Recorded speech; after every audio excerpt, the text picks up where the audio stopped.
Good evening, ladies and gentlemen. Just wanted to check in for the update with one day after the water change. So I finished the water change probably around 2 a.m. this morning. Rough couple days, this busy life. Still got to take care of the fishes though, right? So here's the update.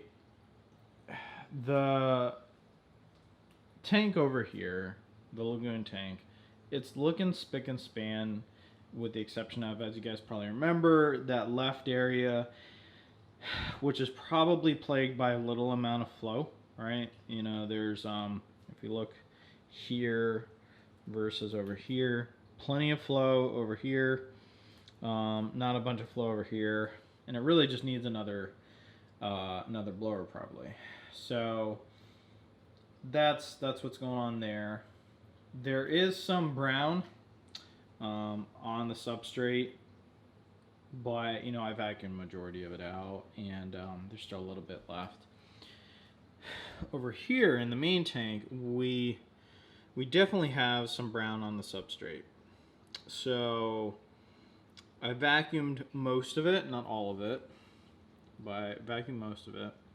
And certainly some of the areas that still yesterday evening / early this morning still had a fair amount. So basically what has changed today, we did like a 20, 25, maybe 30% water change last night. Put the new water in, and you know there's still some stuff going on.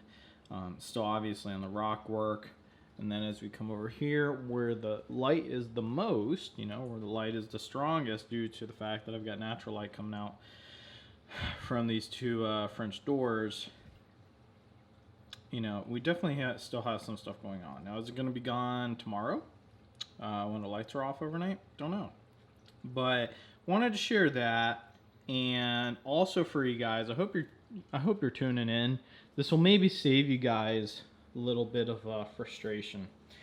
So regarding the sump, I went ahead, cleaned out the sump a little bit in the refugium changeover, which was just gross. But I've got my Chemiclean Elite bag in here. Now I added that bag, which is right behind that number 3 bottle, which is magnesium. I added that bottle, or I'm sorry, I added the bag after I had already gotten the protein skimmer running. So here's a couple things. So if you guys have ever raised baby brine shrimp, unfortunately I've been through that exercise. I've had to buy 3 kits, you know, with the San Francisco Bay or whatever it's called, baby brine shrimp kit. You get these little hatchery kits. So they actually work exceptionally well for protein skimmer risers. So, you know, pro tip, those things work great for protein skimmer risers. I've used them for years, actually, because I only had to make the baby brine shrimp once when the PJ Cardinals, or when the Bangor Cardinals were having babies. So let's go and move this out.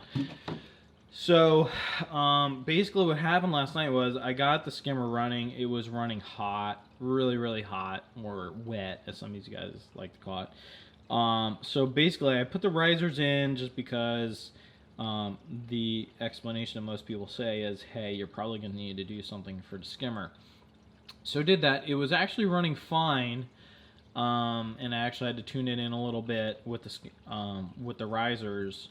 And you can see here I'm running at about 8 inches, which is roughly what I normally run at. So then I put the Chemiclean, or the ChemiPure Elite in. It totally changed the water viscosity and freaked out the skimmer. And I, just because I'm a little freaked out and want to make sure that the water has enough oxygenation in it, I've run the skimmer a few times today for extended periods of time. And as you can see here, I've got the little bleed valve for the skimmer. I took them out so that way it could just drain in into the sump. But what I might suggest to you guys is, you know, take a certain approach. Don't expect to do both. And what I mean by that is either throw the ChemiPure in and expect to not run your skimmer, or run the skimmer, which that's what I would have done because it's going to oxygenate the water, right? You don't know how much of the erythromycin Chemiclean is still in there, and you probably want to go ahead and oxygenate the water. So throw that stuff in a couple days once it's settled down. Don't do both. So I made the mistake. I already committed, and I could see the cloud of water even though I'd rinsed it out. Gotta talk to Bulk Resupply where I bought it from.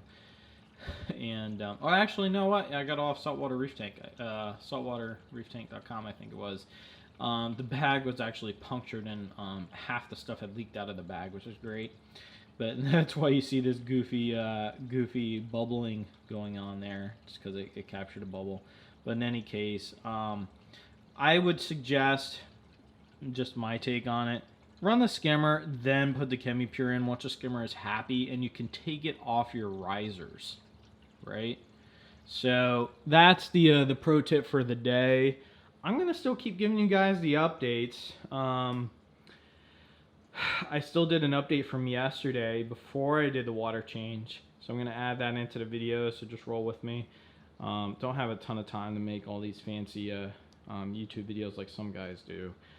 So I just edit them together and hope you guys enjoy it. So anyways, we'll probably next do an update when I've got the protein skimmer running, period, on the risers. So I'll let you guys know how many days after that water change I'm running the actual protein skimmer without having to keep the drain valve out, and also give you an update as to what's going on with the substrate. So thanks for checking in, guys, and we'll talk to you soon.